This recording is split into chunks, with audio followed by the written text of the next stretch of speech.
Assalamualaikum warahmatullahi wabarakatuh. Waalaikumsalam. Alhamdulillahirabbil alamin. Rabbis shrahli sadri wa yassirli amri wahlul 'uqdatam min lisani yafqahu qawli, amma ba'd. Alhamdulillah, kita senang sekali bisa bersilaturahim di meeting room ini. Sedikit tadi yang saya siapkan sebisa saya gitu ya. Jadi cerita remaja Islam gitu aja, ini sekedar sedikit biodata saya, karena tak kenal maka tak sayang ya. Saya salam kenal bagi Bapak Ibu yang baru bertemu dengan saya. Ya, saya adalah, ini nama saya, mengajar di SMA Negeri 1 Kerembung Sidoarjo. Tadi seperti yang sudah diceritakan oleh Pak Ersan. Nah, ini ke pengalaman saya, ini cuma ada ini ya, jadi saya tidak seperti Bu Vina yang penulis tadi ya, begitu banyak bukunya sudah gitu ya.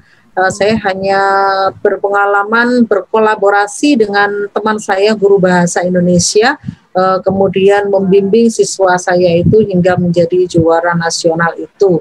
Dan kemudian saya juga diberi kesempatan oleh Direktorat Kementerian Agama, ya, Direktorat Pendidikan Islam Kementerian Agama Republik Indonesia di tahun 2019 itu untuk menjadi panitra lomba Ceris tingkat nasional tahun 2019 kemarin di Makassar. Jadi setidaknya saya juga berkomunikasi dengan para dewan juri. Di sana ada Pak Nurka, ada Pak Nurka Masardi, Pak Abdul Rahim, dan Pak Dunia.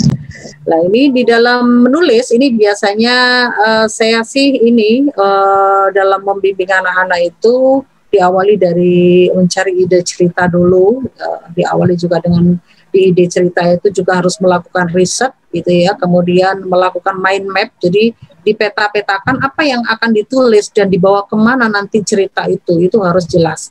Karena di dalam lomba itu ada syaratnya, yaitu harus latarnya atau settingnya adalah sejarah Islam ya, sejarah Islam, tetapi bukan Wali Songo dan bukan sejarah Nabi begitu. Jadi ini jadi pengalaman saya untuk membuat mind map di situ. Kemudian baru menulis. Nah, ini termasuk di sini adalah menulis dialog ini. Nah, ini ya, ini siswa saya yang jadi juara 3 nasional, kemudian juara 1 nasional ini. Kemudian di dalam dialog di sini ya. Kemudian di sini kenapa sih dialog itu menjadi penting di dalam Ceris gitu ya, di dalam cerita remaja Islam itu sama halnya sih kayak di cerpen dan novel barangkali ya. Karena Ceris itu kalau di lomba nasional kemarin itu minimal 65 halaman gitu ya. Waktu itu anak-anak sempat bingung, Bu, Ceris kok sampai 60 halaman, bukannya itu cerpen begitu, katanya cerpen Islam gitu ya. Ternyata itu lebih seperti ke novel gitu ya. Nah, ini kenapa sih, apa sih kekuatan dialog dalam Ceris itu? Yang pertama itu adalah mengungkap karakter para tokoh. Jadi diharap nanti di dialog ini bukan sekedar seperti percakapan gitu ya, tetapi di dalam dialog itu harus sudah menggambarkan perbedaan karakter dari para tokoh dalam Ceris itu gitu ya. Jadi kalau memang karakter A itu adalah seorang yang galak gitu ya, lah itu dalam dialognya juga harus digambarkan seperti itu. Nah, karena itulah dialog itu diharapkan itu dapat ya tanpa kita memberitahu pembaca, itu pembaca itu sudah tahu bahwa si A itu karakternya begini, si B itu memiliki karakter seperti ini dan seterusnya, gitu ya. Jadi kita ini di sini oleh karena itulah Bapak Maimun itu menggagas PBL, pembelajaran berbasis literasi Ceris ini diharapkan dengan anak-anak menulis dengan juga dengan guru-guru ini nanti terbentuk karakter peserta didik, karena penulis Ceris itu harus mempelajari banyak karakter orang ya. Sebelum dia menciptakan tokoh dengan bermacam-macam karakter, dia harus mendalami bagaimana karakter seseorang itu. Jadi meskipun Ceris ini adalah fiktif, tetapi tidak boleh terlalu bombastis gitu ya fiktifnya. Harus realistis juga gitu ya. Jadi harus realistis. tidak boleh terlalu ini mengada-ngada gitu ya. Asalnya kalau tulisan kita itu nanti tujuan kita konsumernya itu adalah anak-anak, itu maka kita lebih banyak dialog, begitu ya Bu ya. Kalau dewasa itu mengurangi ya dialog, jadi tidak banyak dialog karena orang dewasa sudah bisa mencerna dan sudah bisa berimajinasi gitu ya. Di sini juga disampaikan oleh William Noble gitu ya. Jadi dialog itu dirasa lebih efektif dan efisien daripada narasi dalam menyampaikan pesan moral gitu ya. Daripada misalnya kita banding dialog itu ada di situ 3 baris, tapi kalau narasi itu sudah berbaris-baris. Jadi itu juga membuat lelah pembaca sebenarnya karena harus panjang gitu ya kalimatnya kalau narasi, tetapi kalau dialog itu 3 baris saja sudah mewakili, sudah menggambarkan bagaimana karakter seseorang itu, bagaimana kondisi settingnya itu seperti apa gitu ya. Karena itu dialog juga bisa mengungkap latar atau setting dalam cerita. Dan yang keempat adalah menggerakkan cerita pada kesimpulan dramatis gitu ya. Jadi artinya semakin ini dialog itu maka semakin bagus cerpen atau ceris itu ya. Jadi ceris atau novel itu memiliki ciri semakin menarik itu kalau ceris itu bisa membuat pembaca itu sampai pada titik klimaks, yaitu disebut ketegangan gitu ya, dari konflik yang diciptakan oleh penulis itu, kemudian ada aksi dan sampai kemudian tegang gitu ya pembacanya, maka itu adalah karakteristik tulisan atau cerita yang menarik. Itu menurut William Noble itu. Yang penting dalam dialog yang perlu kita perhatikan adalah ini ada 5 hal penting dalam dialog. Yang pertama adalah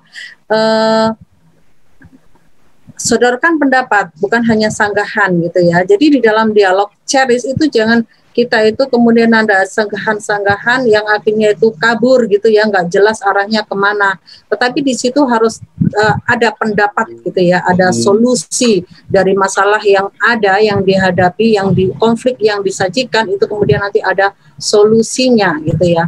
Kemudian yang kedua, hindari dialog yang mubazir gitu ya. Yang mubazir itu nggak usah terlalu panjang, yang akhirnya tidak ada manfaatnya gitu ya. Kemudian yang ketiga adalah to the point saja, jangan bertele-tele atau berputar-putar gitu ya. Kemudian gunakan bahasa yang baik dan benar ya. Tadi sudah disampaikan oleh Bu Sundari juga ya, harus itu ya, wajib gitu ya, berpedoman pada KBBI dan UED itu ya. Nah, itu ya, berbahasa yang baik dan benar ya, sesuai dengan konteks ya, sesuai dengan konteksnya. Baik itu artinya sesuai dengan konteksnya, dan benar itu adalah sesuai dengan kaidahnya gitu ya. Termasuk kalau dalam ceris itu tentu di sini itu nanti itu ada transliterasi gitu ya. Ada transliterasi. Kalau tadi sudah disinggung oleh Bu Sundari menggunakan kata serapan ya, itu cara menulisnya dengan tulisan miring gitu ya. Nah, ini sering kali yang ditemui ada kesalahan itu adalah dalam penulisan ini ya, dalam transliterasi gitu ya. Dalam dialog itu ketika anak itu mengucapkan astagfirullah gitu ya, astagfirullah tidak menggunakan ini pedoman transliterasi yang benar, yang baku, tapi mereka itu ada kesalahan di situ ya. Astag GH seharusnya rin itu ditulis transliterasinya dalam bahasa Latin, dalam Latin adalah GH ya, bukan G. Nah, itu sering kali terjadi seperti itu. Kemudian juga sering mungkin perdebatan dalam menulis kata amin gitu ya. Itu kata amin itu biasanya ada yang mengatakan A-nya double gitu ya, A, mi, I. Nah, itu harusnya kalau di dalam pedoman gitu ya, kalau kita mengacu pada Puebi juga, diftong itu vokal itu, double vokal itu tidak ada double vokal yang sama. Mungkin seperti itu ya Bapak Ibu yang guru bahasa Indonesia, yang saya tahu juga begitu. Jadi diftong itu kan au gitu ya. Kalau AA itu kan nggak ada. Maka kalau orang asing membaca kata AA, mi, in itu jangan disalahkan kalau mereka membacanya AA miin gitu ya, karena menulisnya A, double A, kemudian mim gitu ya. Nah, ini sebenarnya itu juga tidak sesuai dengan kaidah penulisan yang benar gitu ya. Jadi itu yang sering kali terjadi kesalahan gitu ya. Kemudian yang kelima itu adalah apa ini? Ikuti dengan apa namanya sesuai dengan topik orang tersebut gitu ya. Jadi bahasa tubuh, mimik muka atau kaki dan semua itu digambarkan di situ sehingga dari dialog itu sudah ketebak gitu ya, karakter ini, orang ini, tokoh ini seperti apa gitu. Jadi ini ya, jadi pedoman transliterasi ini dalam penulisan cerris ini penting juga ya. Jadi tidak hanya karya ilmiah yang non fiksi, di fiksi pun juga penting ini. Ya, jadi ini ya diftong itu mungkin banyak dari anak-anak yang belum tahu tentang hal ini. Gitu ya.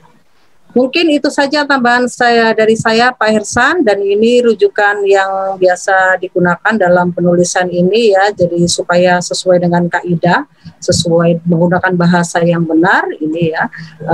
Ada link di sini untuk apa namanya rujukan bahasa dan juga Webi gitu ya. Ada banyak sekarang dari Android juga, KBBI itu juga dari Kemendikbud, ada juga di web, ada juga di berbasis Android juga ada. Jadi gampang sekali, kita tinggal cek apakah yang kita tulis itu sesuai dengan ejaan yang benar atau tidak. Mungkin hanya itu yang bisa saya tambahkan kan ya, yang bisa saya sampaikan pada Bapak Ibu atau teman-teman semuanya. Kurang lebihnya mohon maaf. Wallahu muwaffiq ila aqwamit thoriq. Wassalamualaikum warahmatullahi wabarakatuh.